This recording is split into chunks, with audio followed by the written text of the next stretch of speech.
back sa aking YouTube channel. No? So ngayon po, ang ituturo ko po sa inyo paano natin ayusin yung ating mga hashtag gamit ang ating TubeBuddy. So una po, dapat meron na po kayong TubeBuddy. So make sure na kapag download na po kayo ng TubeBuddy, para dito po natin ayusin yung ating mga hashtag ng ating mga videos. Huwag kalimutan mag-subscribe and like sa aking video. And click mo yung notification bell para updated po kayo sa mga susunod na videos ko. Aantay lang po natin guys. So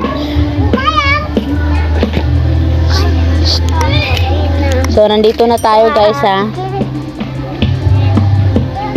So ayusin lang po natin. Dapat po maging ganito po yung ating mga hashtag ng ating videos. Pasensya na ko guys, maingay. So dito po dapat ganun po ang mangyari guys. Puro green po yan, naka-check lahat. So ang ayusin lang po natin dito yung isang videos na hindi ko pa na lagyan ng hashtag. So hahanap lang tayo dito ng ating ayusin guys ha. So ito pong ganito paggamit ng Pinterest app. So pagka-pindot mo natin dito is yan po, hindi pa nakalagay yung add tags to your title. So dapat pa natin yung ayusin. Ibig sabihin maglagay lang tayo ng mga hashtag sa ating description at title. So dito mag-add lang tayo hashtag tutorial. Okay, check lang natin tapos i-save natin. So antay lang natin guys. So add tayo ng hashtag tips.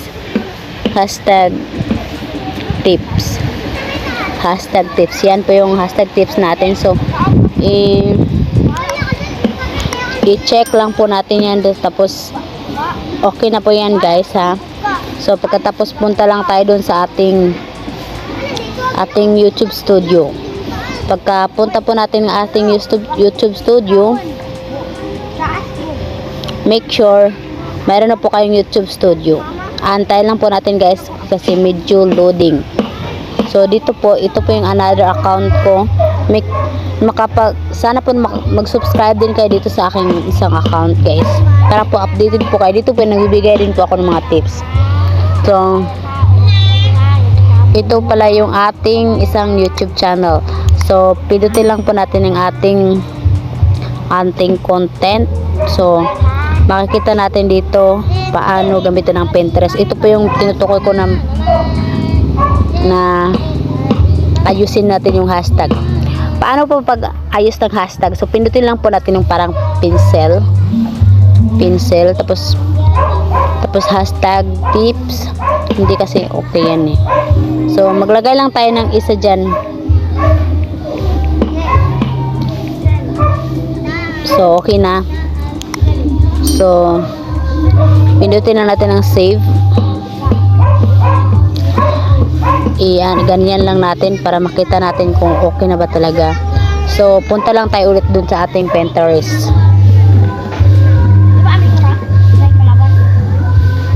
So antayin lang natin guys kasi loading. Punta tayo dun sa ating videos na inayos yung hashtag. So ito po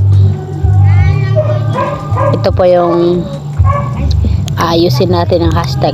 So tingnan nyo guys, na-check na yan lahat. Ibig sabihin na-customize na ni YouTube, ni TubeBuddy yung ating mga videos kasi meron na siyang hashtag. So huwag kalimutan natin maglagay ng hashtag guys kasi yan makakatulong yan para malagay tayo sa search bar no. Kaya yun po, sana po may nakuha kayo na kaalaman kahit papaano no.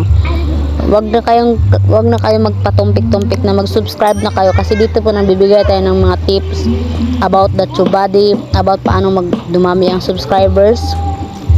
Huwag kalimutan mag-subscribe guys. So mag-download na kayo ng TubeBuddy. Dito po natin makikita ating milestone. Dito po natin makikita kung magkano na ba yung na-reach natin. Kasi naka-reach na po ako ng 200,000 views and naka 11,000 subscribers na rin po. So huwag kalimutan mag-subscribe and like and share sa aking video. Thank you for watching. Bye bye.